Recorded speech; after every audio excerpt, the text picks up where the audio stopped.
Vasa Viennas, or as the old bush musicians used to call them if they were feeling cheeky, the arse over ender. And they're not played much anymore. Hi Carol, nice to see you there. Looks like we're coming through okay, fingers crossed. Pedal-powered internet and all.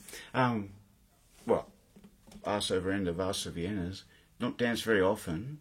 In fact, almost never, but most of the old bush musicians, even in the old days, would only have one. But those two came from Mr. Joseph Henry Yates, of the infamous musical family, the Yates family, from just off at Sofala and Hill End, if I'm pointing east and over to there.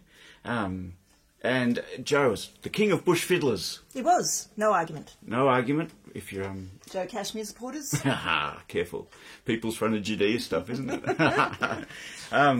it? Famously, when they went to visit Joe to record Joe's tunes, especially after he'd sort of warmed up a bit, because at first his fiddle playing was very rusty, and then when John Meredith and Chris Sullivan and Mike Martin and other people went to visit him to record his tunes, they'd say, you know that beautiful Vasa Vienna you played last time, can you give us it again? And Joe would just play another one. He had seemingly a string of them.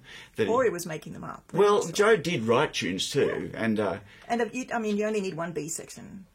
All Vasos seem to share that B section pretty much. Oh yeah, what do you call it in South Jan Africa? Pietervik. Jan Pietervik, Dutch sort of. Yeah, so anyway, welcome to Saturday Streaming. This is our cultural care package series, trying to send a bit of cultural care and receive a little bit through those weird lenses there. I hope you're okay. I hope you're not too wet. If you are, just hold tight. Boy, oh boy, we're really feeling for you. My name's Jason. This is Chloe.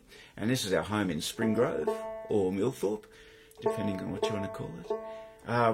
We're right here in Wiradjuri country, so for a long, forever, it's been Wiradjuri country, and we're very pleased to call it home.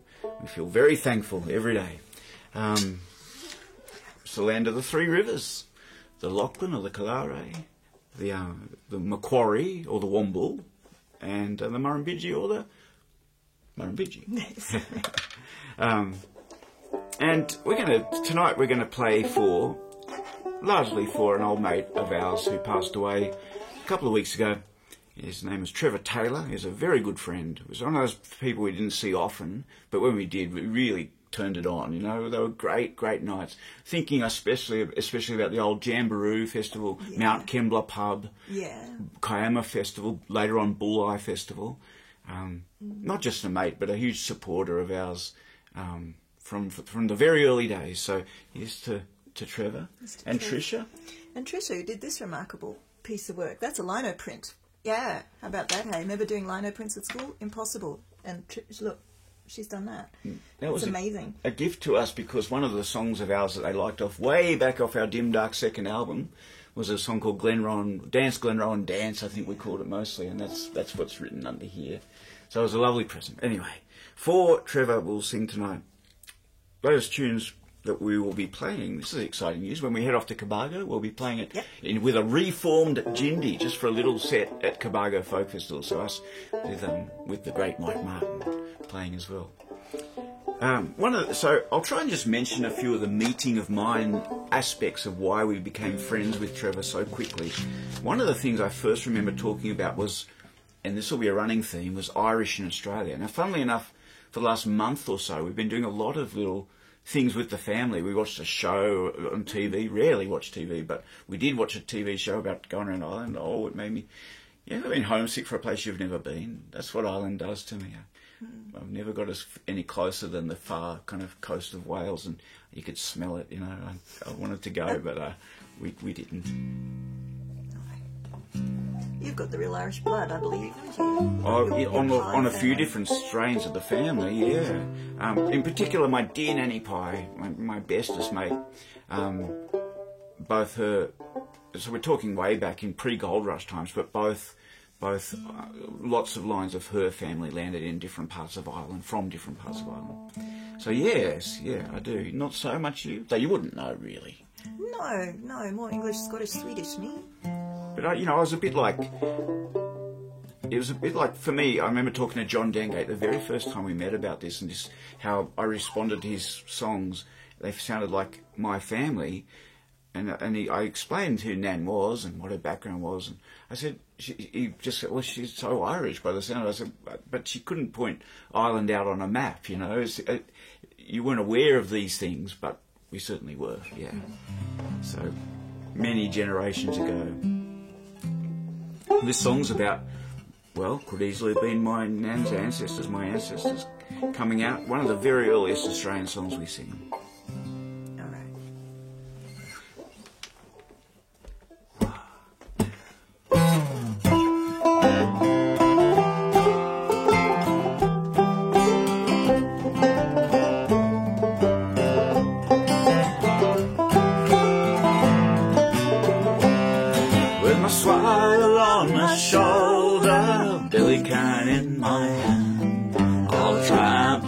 Australia, true-born Irishman.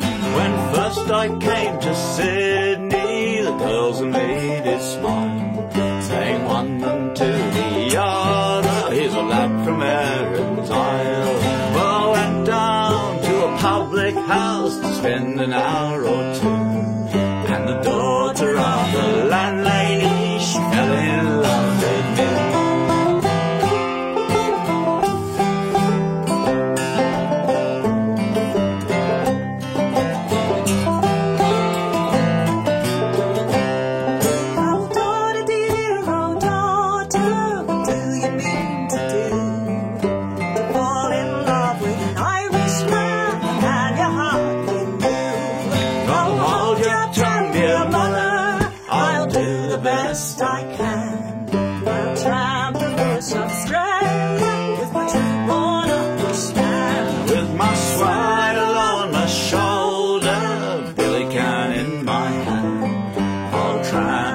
From Australia, true-born Irishman. So around the lighthouse now I tramp, nor leave the tower this side. My swag goes on the left shoulder, then I take it on the right.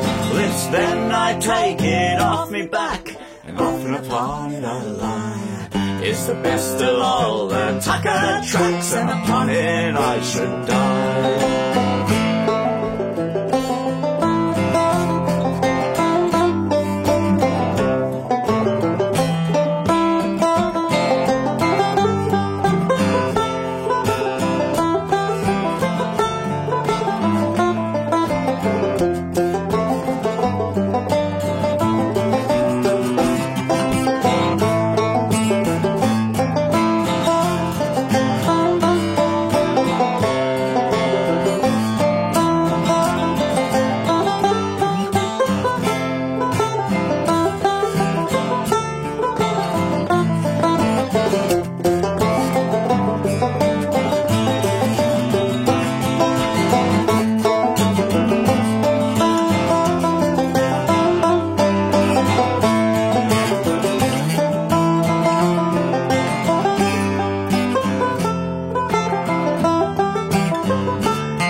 We called Around the Lighthouse because it's my favourite verse in the song. I loved that song when I was a kid, and I'm particularly keen on that version, which is cobbled together from some things we've heard recently and some things I remember from being young. No mention of gold. Most versions of that song mention gold. That's what makes me think it's maybe a little older, possibly, than the gold, because you write that song after the gold rush, gold's going to feature. It's going to be in there. So, yeah. We're going to follow on with the idea of the Irish in Australia, but what, in this case, a song that was brought with them. Sally Sloan her ancestors brought out many songs from Ireland, so we would refer to this one as one of the old country ballads that we play.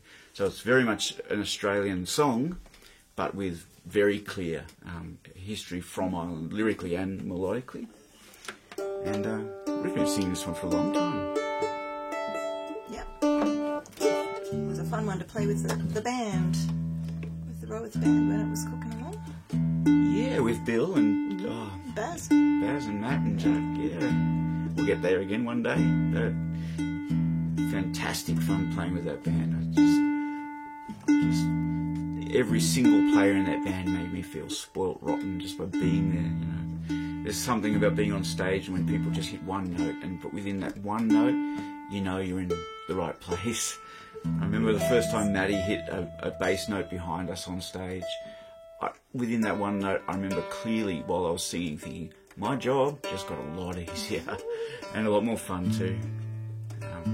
So Lovely Molly is the song. It's one of those ones that's been around. It's probably now sung in just about every English-speaking country in the world and a few others besides. Everything Sally sang for John Meredith and Alan Scott and the other people who visited Sally, Warren Fate, well, unaccompanied. She could play any instrument you gave her, but she sang all her songs unaccompanied, at least that I'm aware of. So the rest you can She blame could us. play any instrument she could lay her hand on pretty well. Dance instrument anyway. But no, just sing or just play. Makes sense to me. Do one thing properly. I had a little desperation in that statement there. We're sort of multitasking in the extreme at the moment between everything that's going on. But cheers, everybody, and I hope you're doing okay. Here we are. Sing a song on a Saturday.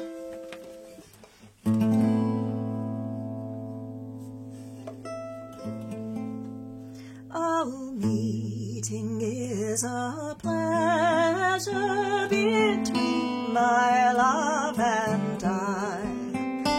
I'll go down to yon green valley to meet my love by and by. I'll go down to yon green valley to meet my heart's delight. Oh, pity me, lovely Molly, this cold and rainy night. I bought my love a bottle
don't write them like that anymore, so those are the ones we sing. I love them. We have a very special guest tonight who's coming in. We do. And Joanna's got a timely piece for you today. She's been learning and learning and learning it over the last day or two. She's going to half read it and half say it. I don't know what. Welcome, Joanna. Looking good. Hey, say good day to everybody. Hi, good day. Hi, Judy and Jeff. Hi, Judy and Jeff. Hi, Carol. Hi, Carol. And I don't know who else. What have you got for us today, Squid? I got a poem. You guess it's autumn out there, but there's a poem called I Know It Is Autumn. Well, that's just perfect. And who wrote this poem, do you know? It was by Lorna Mennings. It's a really beautiful poem. Yeah, I like it too. I know it is autumn when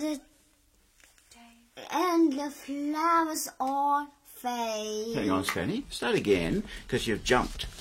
And I think maybe even hold that, and then you might get it. How's school been, by the way? Oh, my school has been amazing. Oh, and school holidays even better? School holidays is even better. All right. Because it has amazing...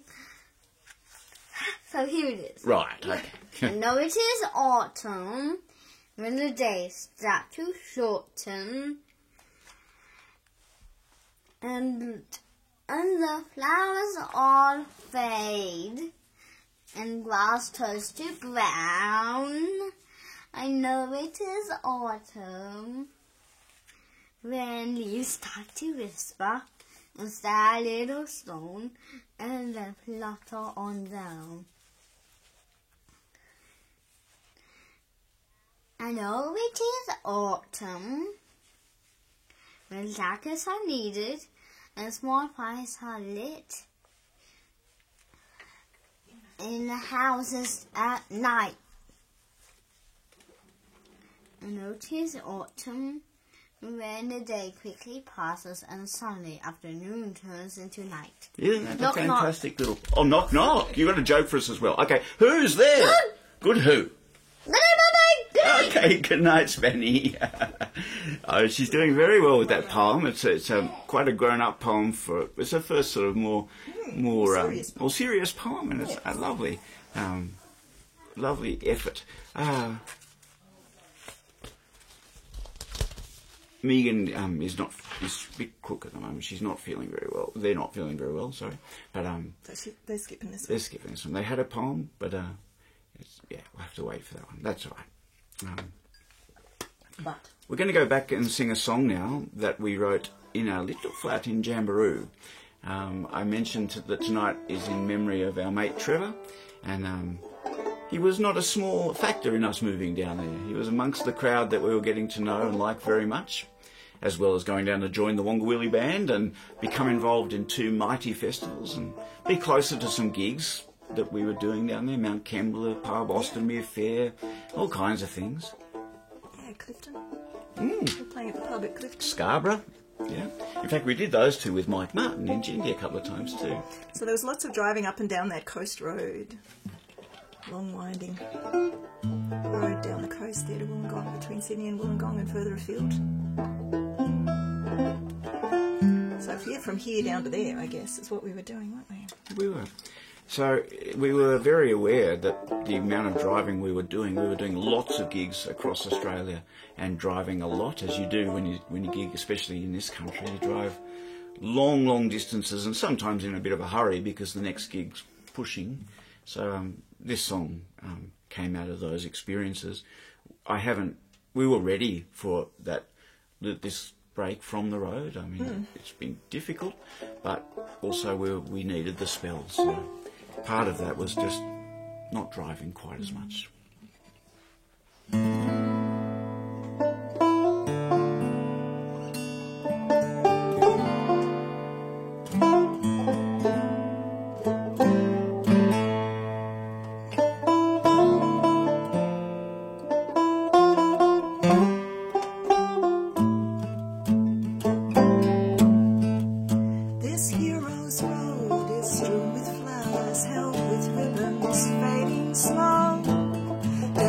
In stagnant pools just beyond the headlights glow. each flash of wine, each cross. Another hero falls behind, cut adrift in slippery darkness, clinging to this thin white line. I have played and I have sung, and I have earned my fee. Now the battle lines are drawn between this road and me. Destination, the flaming sky, the swift slide down to the sea, suspended between moon and mist and possibility. 4 hours there, for 4 hours there, for 4 more hours back again. I have played away the years of the people gathered there. Now memories ring where I have been.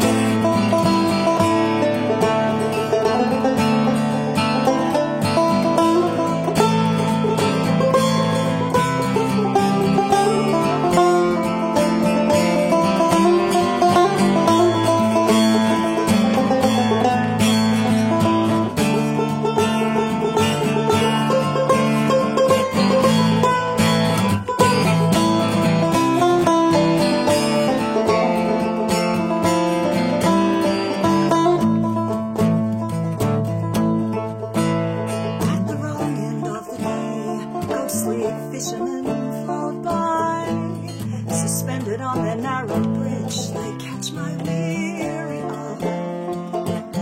While the city sleeps, the battle rages between the money in my hand, the clash of cold wind in my face, and my eyelids full of sand. 4 hours there, for 4 more hours back again. I have played away the cares of the people gathered there. Now memories ring where I have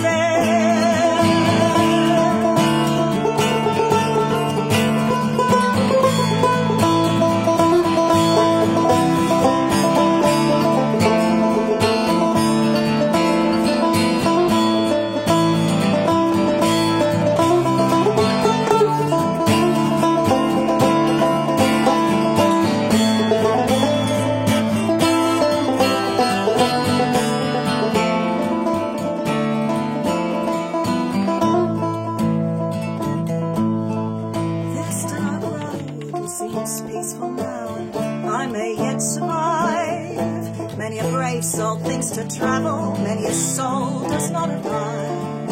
Hard-won coins here in my pocket, unformed songs yet unexpressed. I shall sleep through all life's thankful, when at last I get to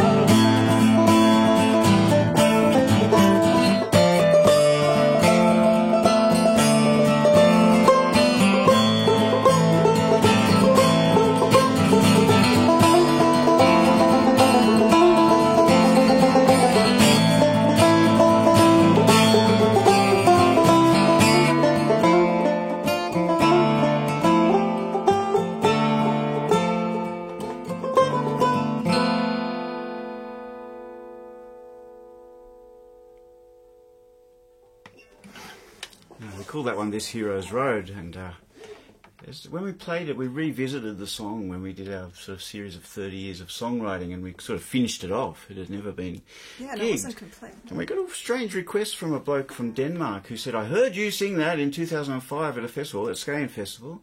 Well, we were there at Skagen Festival in 2004 or 5. You don't think we sang that song? No, I think it must have just rung a bell, and then he Yeah. heard it. But anyway, he's evidently got it rolling in his repertoire in Denmark at the moment, which is lucky resonant for you, us for all kinds of reasons. And in particular, we spent a lot of time driving in that part of Scandinavia and Europe, with long drives. And also, we always just raise a glass to absent friends, in particular, the lads who we lost from Felpaiu, who fell to that trap of driving late and trying to go too far. Trying to go too far after long nights of sessions. Anyway,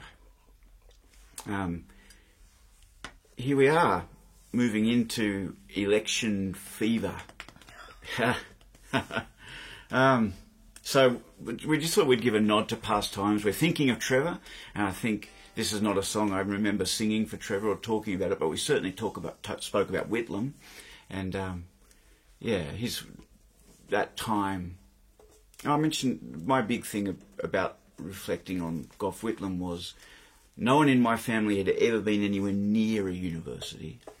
And that still, to a certain extent, is true even to this day. But I did go and looking for other things. You're not counting when you went? No. Well, the first time I went, I kind of ended up really just chasing the music. I majored in dropping out as slowly as possible. But I got a lot out of that time. But the reason I could see those open doors was transformative teachers. I had 17 changes of school leading up to that failed first attempt at university. I failed. I got a lot out of it. Did exactly what you planned to do, I think. Yeah, to some extent, yeah.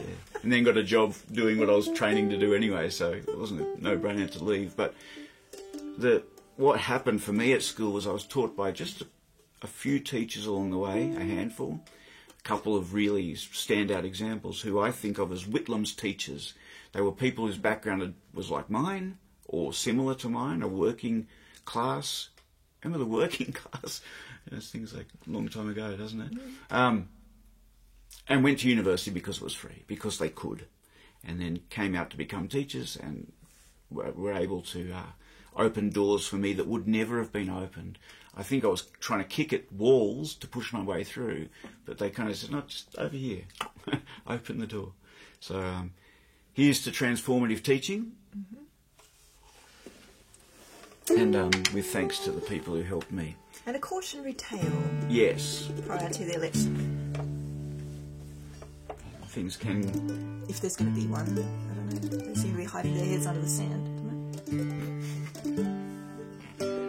Oh, you've got to laugh. If you can't laugh, then the bastards have won. So try and keep that smile going. How are we sounding? Okay.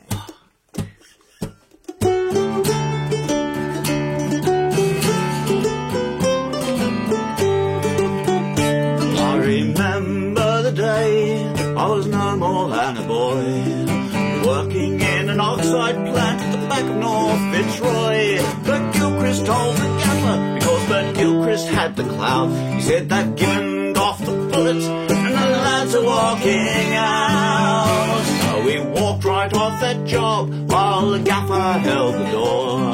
We watched it on the telly in a TV rental store. Was one hell of a situation, the kind you just can't gauge. There was Gough on the steps of Parliament saying now maintain the rage. In the year of the double dissolution, drinking in the streets gave way to doubt. Australia voted in a revolution, then stood back and let the fat cat push it out.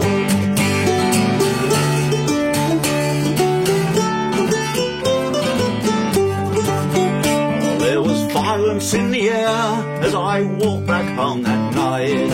Everyone you'd meet was getting ready for the fight, saying if they're out for trouble, then trouble's what they'll get. We started out a colony, they think we're a colony yet. In the year of the double dissolution, drinking in the streets gave way to doubt. Australia voted in a revolution, and stood back and let the fat cats push it out.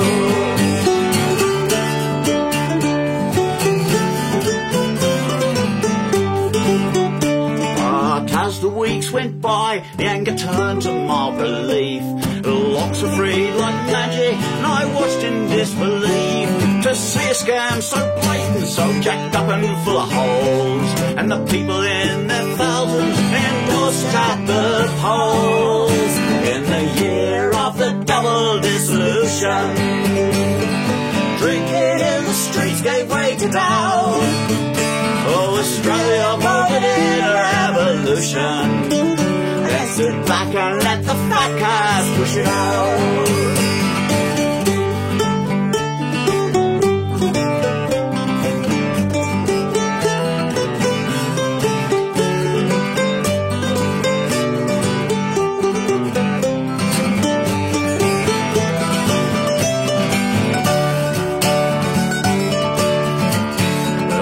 Said they had it coming, some were closer to the mark, who spoke about conspiracy, sinister and dark. But history records it, and the story will be read. How we let them take democracy and stand it on its head. In the year of the double dissolution, drinking in the streets gave way to doubt. Australia voted in a revolution, then stood back and let the fat cats push it out. Australia voted in a revolution, and stood back and let the fat cats push it out. Yes, they did. They did. Alistair Hewlett's song from the old Roaring Jack days. And when I did go to Sydney, to that university, and getting things out of music more than the courses I was doing, doing computer science and running to every philosophy, psychology and history course I could do, and finding out too late that I had done too many of them. I think universities, for all the way that sector has collapsed in Australian society, one of the things they are doing better is helping people like I was, who'd never been on a campus, didn't know what they were doing. It's having gone back to university a little bit later in life, only 8 or 9 years ago, I can tell you that it was done a lot better then than for those kids who'd come in without that experience. We met we met Trevor at the Kiama Folk Festival and did most of our hanging out at the old Jamboree Festival. That's where all my lack of memories of Trevor come from. We often got very busy at folk festivals or any kind of festival, sometimes lots and lots of gigs. Jamboree would have been one of the ones that we were very busy, and so it was hard sometimes to make time for people. But Trevor was one of those people who you always tried to did make time for. Sometimes that He's time. smart too, to show up at the right moment. Yeah, he's a very astute fella. And really most of my memories of Trevor are in the dark, having a lot of fun. And one of the things we both flipped over, one of them, I say, meeting of minds, was our love of John Dengate. We were both new to John's work, or newish, and John's work blew him away the same way it blew us away. So that was another thing that we had in common. And one of the things that Trevor always wanted to do, he was a poet, fine poet, and a thoughtful poet, writing poetry that I like, that the kind of poetry that no one else writes, a unique perspective, well expressed. But he also liked a piece of John's called The Lanes of Woolloomooloo. In fact, I think he would have called it his favourite poem to me, I'm sure. And when he gave me his book of poetry in, almost the last time we saw him, at the end of towards the end of Bull Life Festival 2020, it was the start of 20, just before the virus, he had some of his poems and then his favourites, and this Lanes of Woolloomooloo was one of amongst the other people's work, and he also had a note in the book about what he thought of John's work. I remember Trevor reciting this poem in particular at that Jamboree Festival, nervously, because John was there. A lot of our great fun was with John and Trevor together. And so that's a memory I'll hold forever, because he did it. He got up and he did John's poem. He was very nervous. And to meet him, you would never think he'd be nervous, but he really was, and he nailed it. And John was so pleased. to hear that poem done so well by someone who understood, someone who really understood what was being said. The folk festivals, one of the things I thought after hitting folk festivals as I was 26 or so before I went to one, was that there were a lot of people singing about working class people and issues and workers' rights and things, but they are a very genteel middle class atmosphere to a large extent. It's great, it's wonderful, but that's the milieu, is that the word? That's what you're working in. There's a lot of people who thank whoever for them, but Trevor really understood this kind of work. So we've got a piece from the Wobblies, a very short one, that I think Trevor liked very much. Something in this one for all of us. A song from Banjo Patterson with our tune, and John Dengates used to sum up the Lanes of Woolloomooloo by saying, "Mate, let's let it never happen again." We'll start with this one. To arms. Capitalists, parsons, politicians, landlords, newspaper editors, and other stay-at-home patriots, your country needs you in the trenches. Workers, follow your masters. In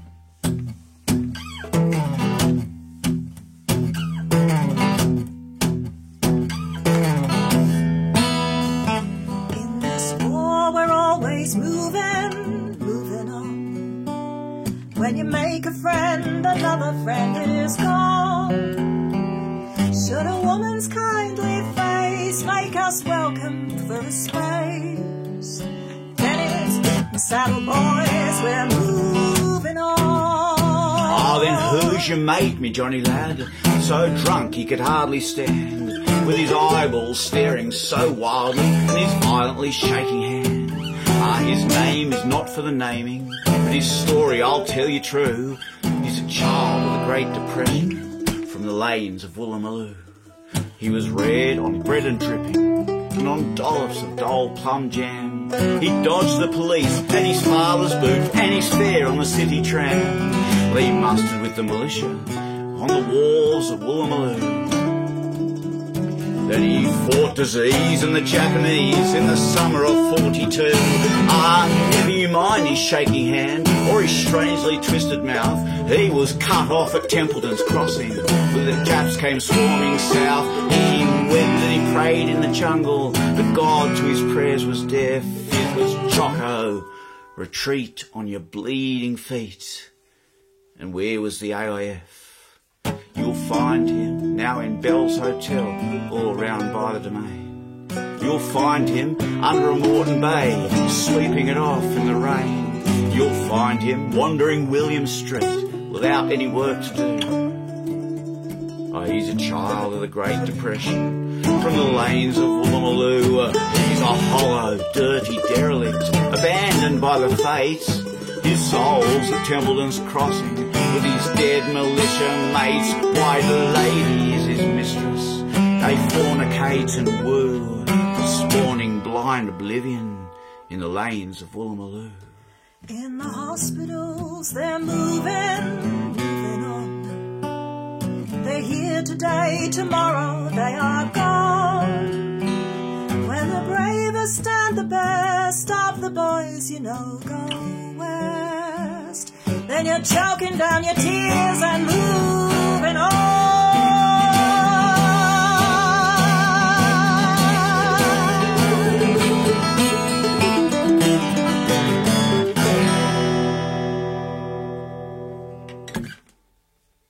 Oh, I had Trevor in my mind all the way through the lanes of Woolloomooloo there. He did such a great job on that poem. And in fact, he did a very, very good job on any poem he attempted. It really mattered when Trevor recited. It really mattered. This is the song I thought of first when I thought of Trevor, because he was there when, at the very first time we ever heard John Dengate sing. And this was the song, of all the songs John sang, it blew me away. I was very new to the idea of bush music and traditional music like it was being used. I'd grown up around people playing bush songs and telling stories and yarns. I was very familiar with the tradition. I just never realised its context. And when we heard John Dengate singing about his family, it was my family's faces I would see. And Trevor, I know, felt the same kind of connection to what John was singing.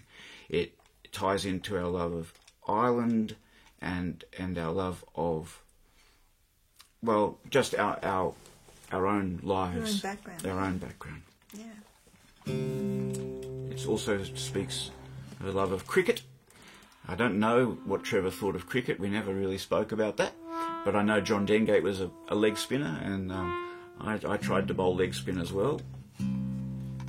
Spent a long time trying to bowl leg spin, I think, didn't you? Endless hours trying to dodge work on the farm by practicing in my little homemade pitch, just rolling the arm over. And occasionally you'd land one on the pitch. It was good. I did enjoy my cricket, but I was never going to be Australia's next great leg spinner.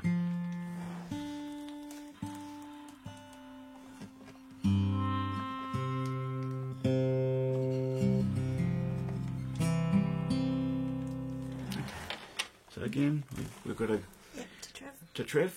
Sorry, it's tea. One of the things Trevor did for me is I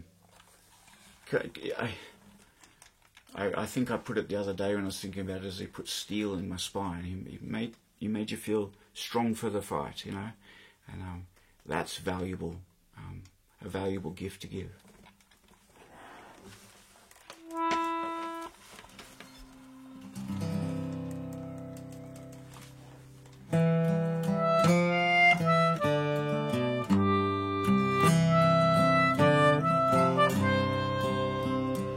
Where have the days of my childhood gone? Time has plundered the years, stolen my gift of golden days, left me with ashes and tears.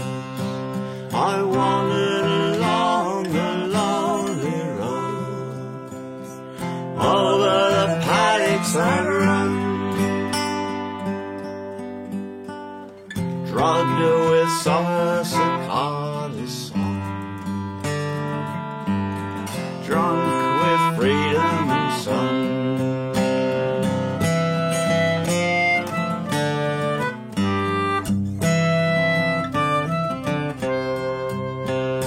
Take me back to a fibro house in the suburb car from the woods.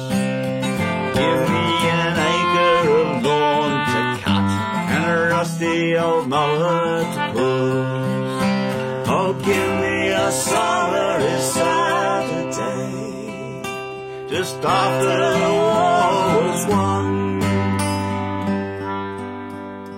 with Dad and my uncles drinking beer,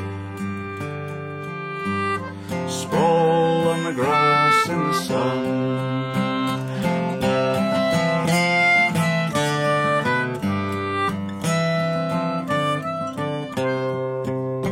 They spoke with a curious, proud elan. Their laughter was careless and free, fresh from the battles against Japan. They seemed immortal to me. But how can an innocent boy discern what's fallible, false, or true? Their mortal footsteps are faltering now, and mine are faltering too.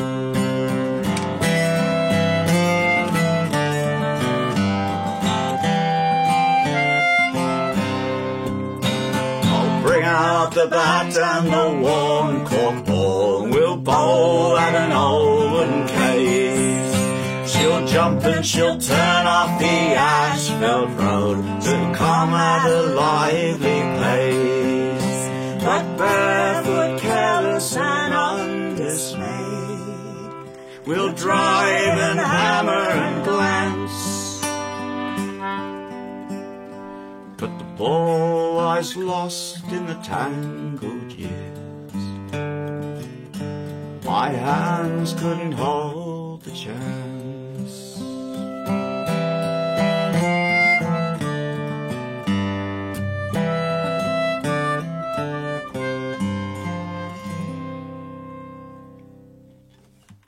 John used to talk about those are the days when the kids owned the road, you know, it was your road. And That's right. The now when car they would go around the road, and that's round it. the crickets. That's right. And I said to him, you had asphalt. Try bowling on tussocky grass or gravel, you know. He said, well, you know, when they put the asphalt down, the only reason he could think of was to play cricket on the asphalt. Hi, Chris. Dad will lie, yeah. It is a very special song. It's John's tune and John's words. And it's a deceptively simple tune. It's an unusual tune and a wonderful set of words. Now, we mentioned Trevor and Trish's. We met over a song of ours called Dance Glenrowan Dance. This is Ned Kelly at Glenrowan. If you can see, I hope you can. I love this picture. It was gifted to us, a present to us from Trisha and Trevor. It's even dated 2002, so we'd been hanging out for a few years already by the time we got that. And Trisha made a remarkable discovery. You probably don't know this out there, but Ned Kelly was left-handed. And all the troopers. And all the troopers. You got to laugh, don't you? But it was obviously a lino print error, but I don't think it's an error. I think it makes it just perfect. Yeah. So the other thing that we spoke about often was corruption. Rorting, and even worse for me, the stuff that's not corrupt but perfectly legal. And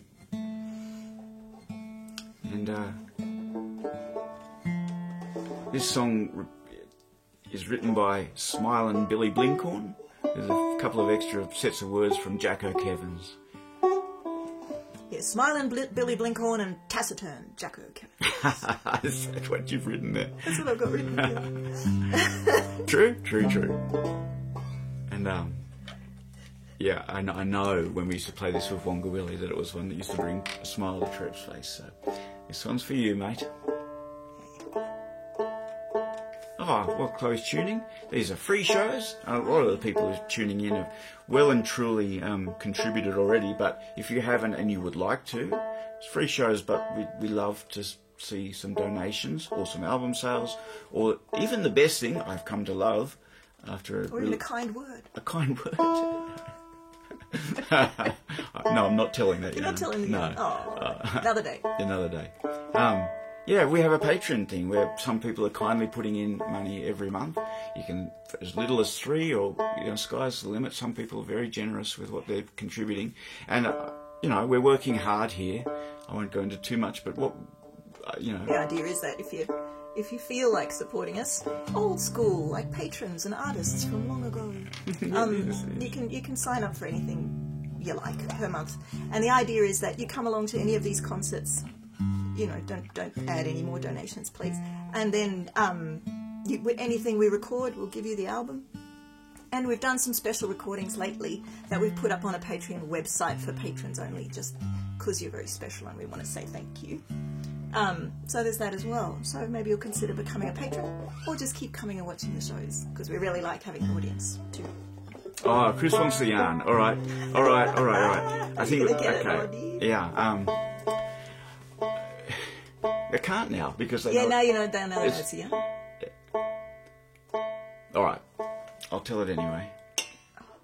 Yeah, you might as well. All right.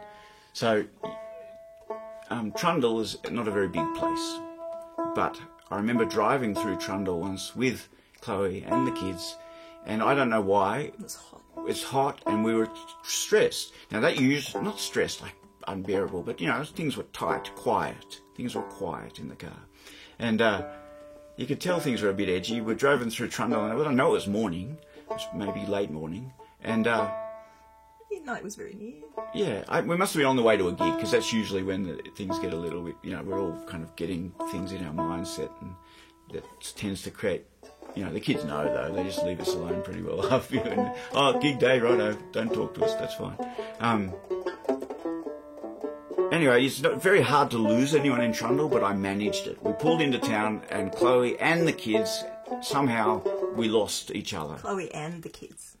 What? Neat trick, that. So now, in retrospect, this was not the best idea, but I thought if I go to the pub, they'll turn up eventually.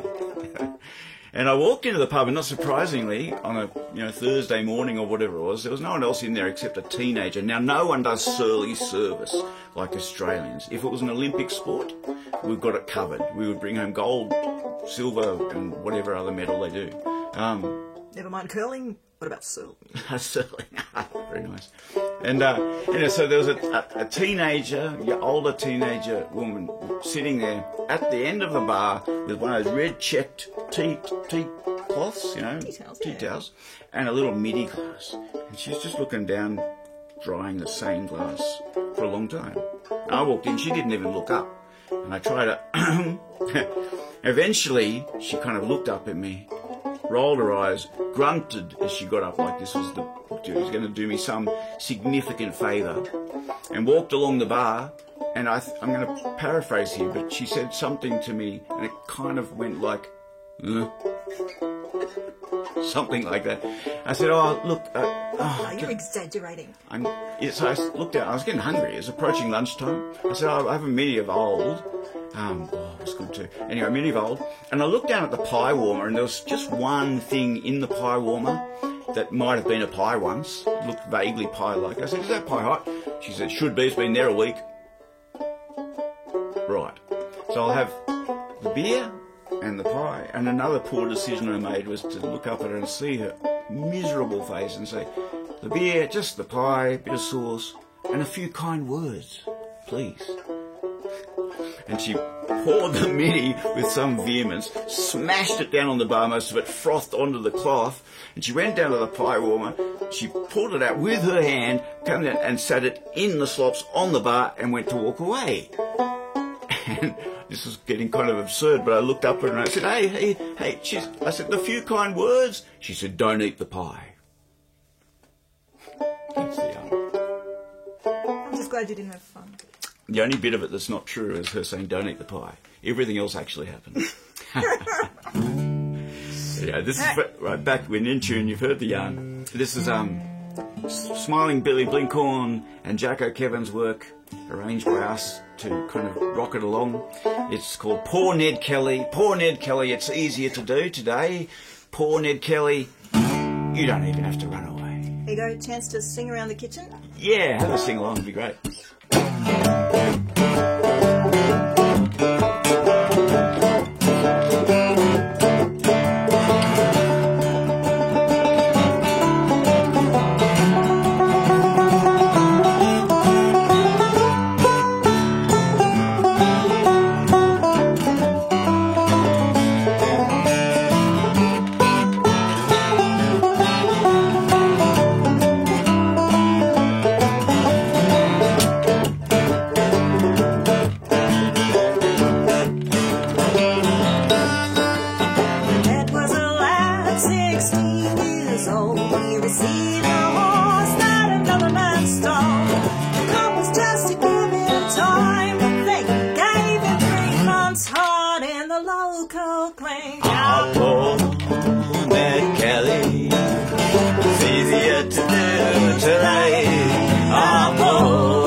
came down to Melbourne, they wouldn't go in vain.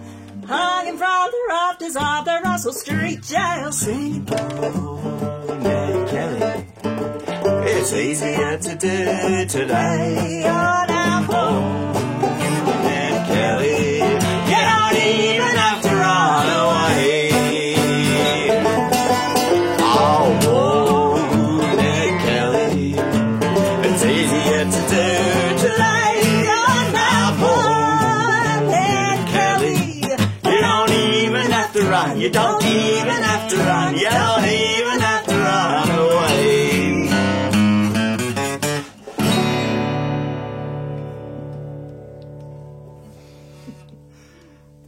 When the Beatles tried to end She Loves You, yeah, yeah, yeah, on that chord, George Martin said, "You can't, it's the Andrews sisters."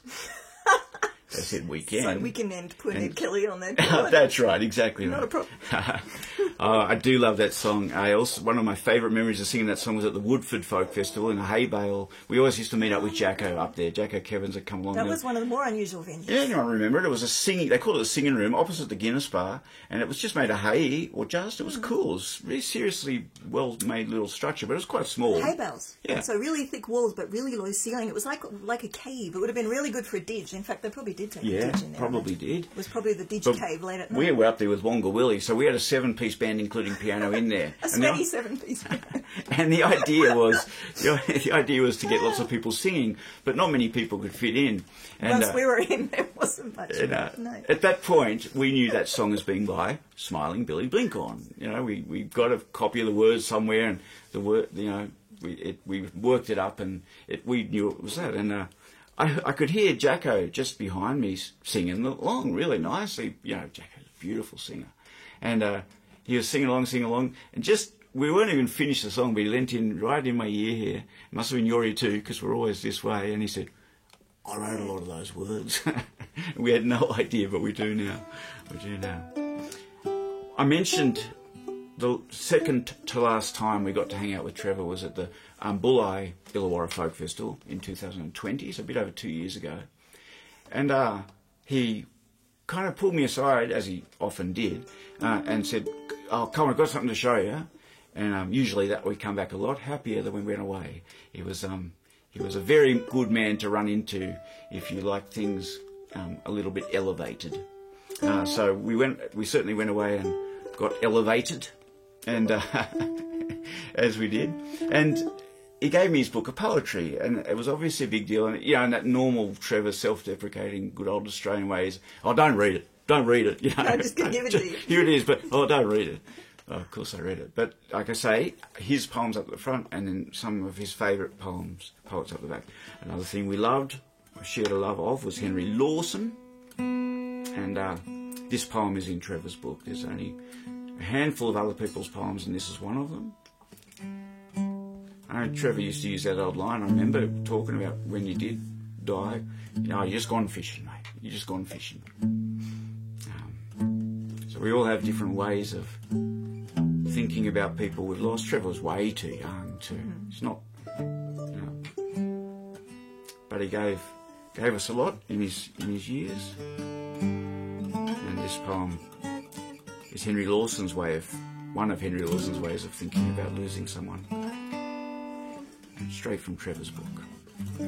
With the Kyle Mazurkas, and then into a couple of set tunes from Jindy and Yates. Yeah, Mike was very much part of those early days at Jamboree and that crew with Trevor. So here's to Mike Martin. See you soon and see how many of those old tunes we remember. All right. 1, 2, 3, 1.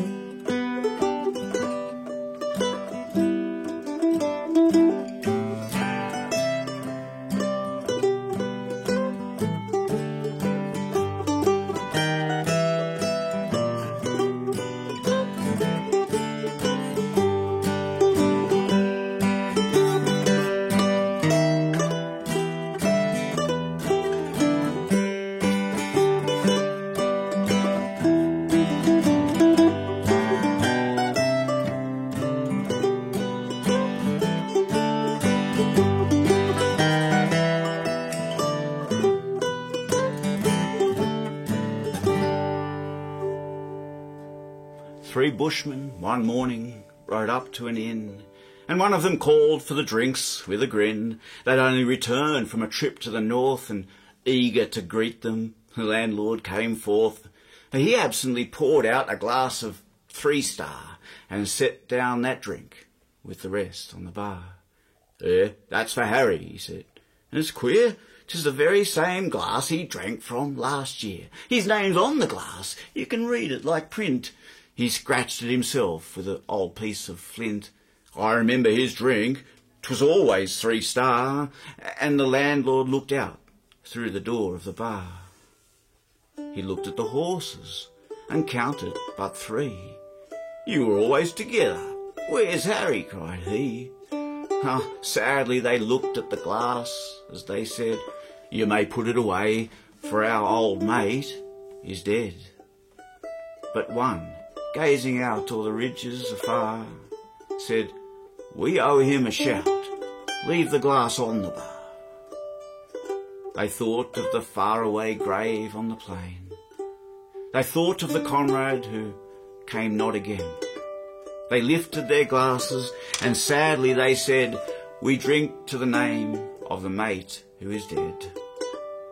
And the sunlight streamed in, and a light like a star seemed to glow in the depth of the glass on the bar.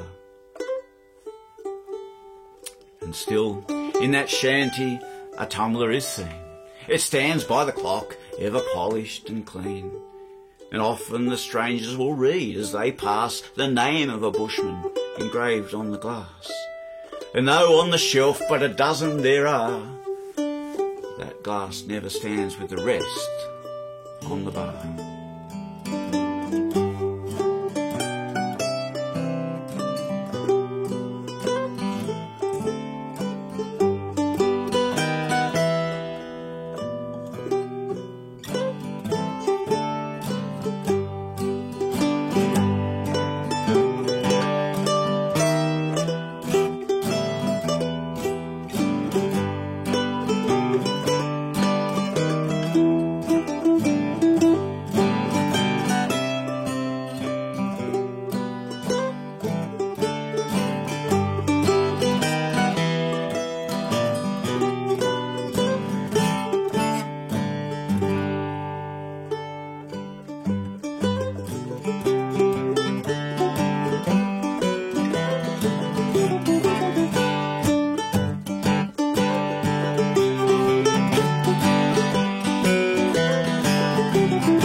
They're wonderful tunes. They're both of those from Joe Yates, the king of bush fiddlers, the late Joseph Henry Yates. Joe's great-grandfather sank the third gold mine in Hill End, and they were all musical. And we're very lucky. Bye, Chris. It sounds like you're moving on, or you had to move on, but I'm glad that... just what you needed. Well, good. Just what we needed too. That's exactly what we need. We've got one more set of things for you now. And it's I don't know, the song and the tunes come from a fella from Forbes. I've mentioned Forbes many times, I'm sure, in these Saturday streamings, but I will again. At the end of all my changes of school, I ended up in a boarding school for the first time out of the public school system. Wow, that was a great public school system in the 70s and early 80s. I got the very best of it, I think.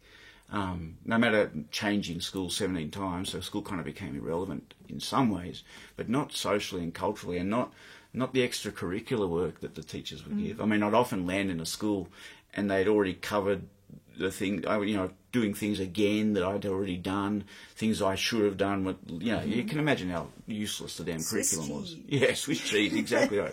But by that stage, I was used to just learning by myself anyway, teaching myself. So, and the teachers that were the good teachers, the really good ones, knew that, and they just fed me stuff, got on a drip really quickly.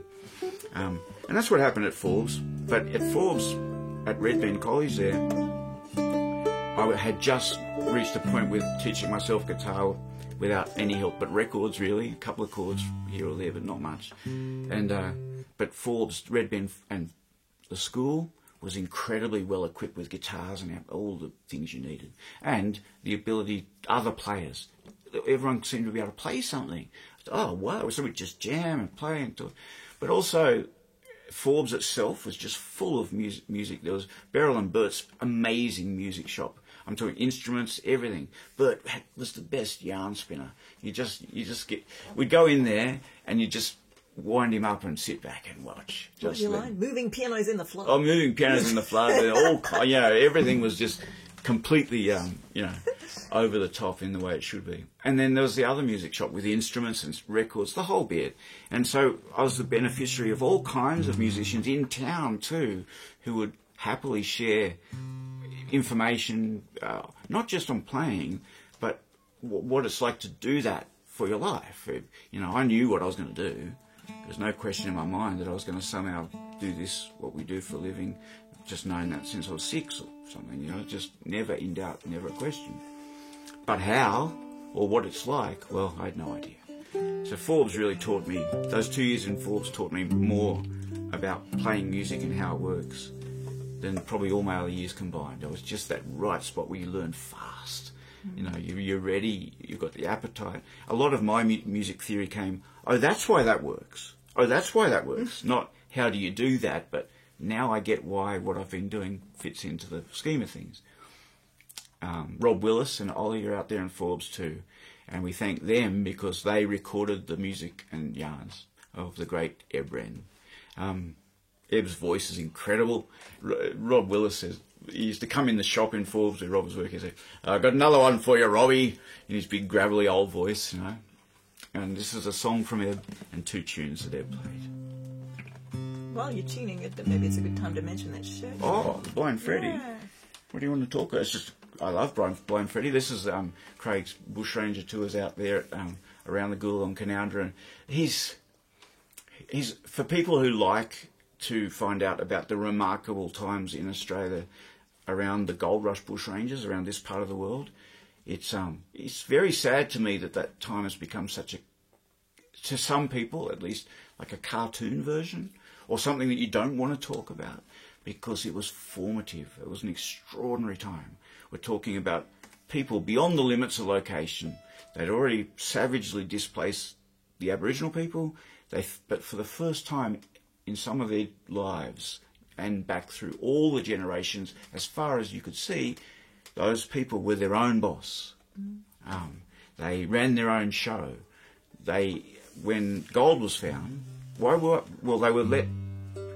they stayed out there beyond the limits of location, even though many of them were still theoretically serving His Majesty as convicts.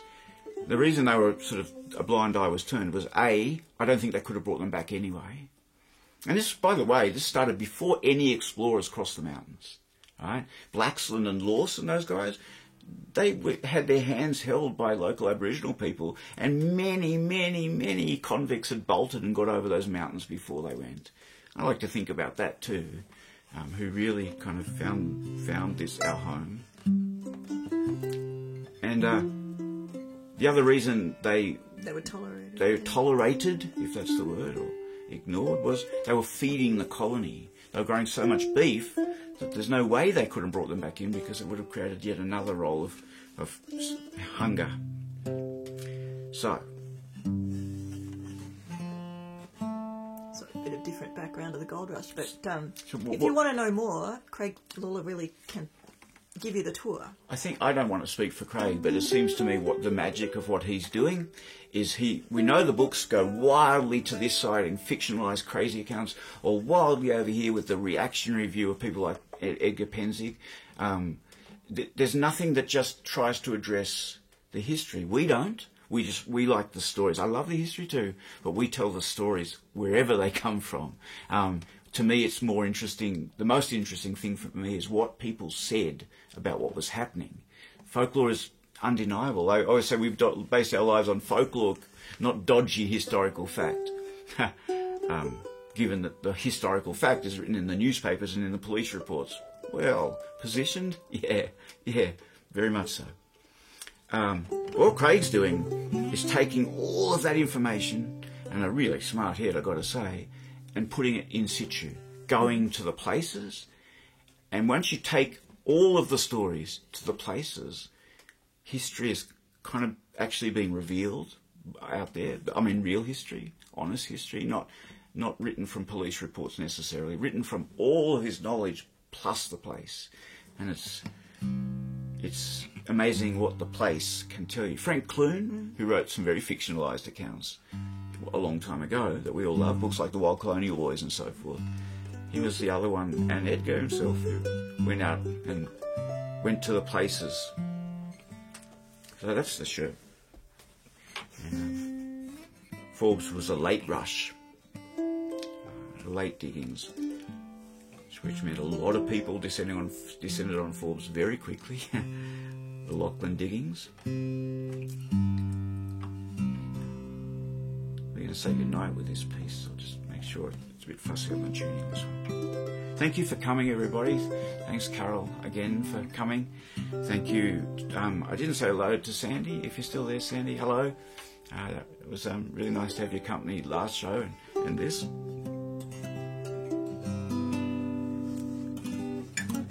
Well, if everything's gone well right with the media, if you have had any dramas out there, we'll get it up onto YouTube within the next day or so. Usually by Monday morning it's all done. So thanks again, everybody.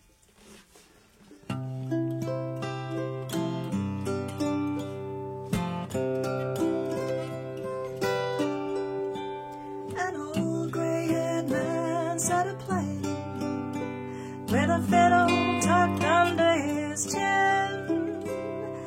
This is the song he was singing as he played on his old violin.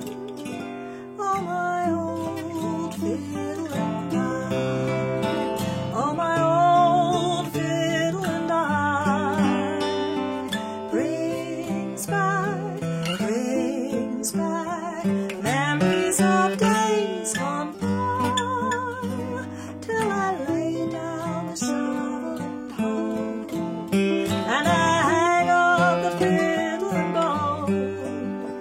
We live through the years, through sunshine and tears, just my old fiddle and I.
angels in heaven will listen as he sings the old songs he loves best.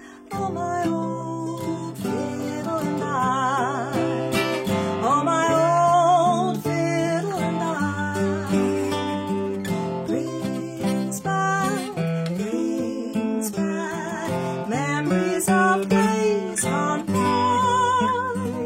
till I lay down the shovel and hoe, and I hang up the fiddle and bow. We live through the years, through sunshine and tears, just my old fiddle and I.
Thank you, everybody. Thank you, Judy. It's been so nice to have your company over the last few weeks and see you again. Oh, jokes, yeah.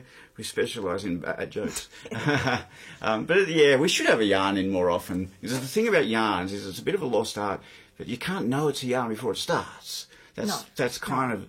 You know, they have yarn competitions at the poetry events, and I struggle with that a bit because... Yeah, it's putting a big red flag on it. It's a different kind of yarn. It's more like a theatre joke, you know, and sort of one of those, which is great as well, but I love yarns in the old style. You know, when you get stung. The best yarn spinner, there are two that I rank very highly as yarn spinners. One's John Harpley, might be the best. John Harpley, that's John's concertina that Chloe plays too. John's down in Young. And John Dengate. No one tells them like John. Ryman Simon, there's three. Yeah. There's three. In fact, Simon might be right up at the top of that tree. But John was not only a great yarn spinner, but you couldn't get him. But one day I did. Dengate, yeah. But one day I did. And it was probably that I peaked at that moment. I think that was probably that was it. Yeah. It was a high watermark. Yeah, getting John with a yarn. Hey, thank you, Carol. Thanks. Glad Joanna could come in and give you a poem. Yeah, she almost knows that one. She'll have it down, I reckon. Yeah, we'll try it again in a a few shows. Yeah, we'll hear it again before autumn ends, I guess. Yeah, yeah, we're going to go again in 2 weeks. We're having a lot of fun with this model, the 2-week model. Don't forget, Cobargo Folk Festival is happening. They've got really terrific sounding plans. It'll be good. We've been to a couple of other things a year and a bit ago, a festival at Nimboida, but this is the first folk festival that we've been to for, 2 years and a few months, and we are ready to folk. We are so ready to folk. We're going to folk ourselves stupid at that weekend, and I think everyone else too. For those who are being careful with COVID, us included, it's completely outdoor, so they've moved everything to outdoor marquees in an attempt to minimise issues with COVID. So if you're someone who's particularly worried, maybe it's a good one for you. They're doing their best. Let's just say that. I mean, they're doing everything they can, which is reassuring. That's for sure.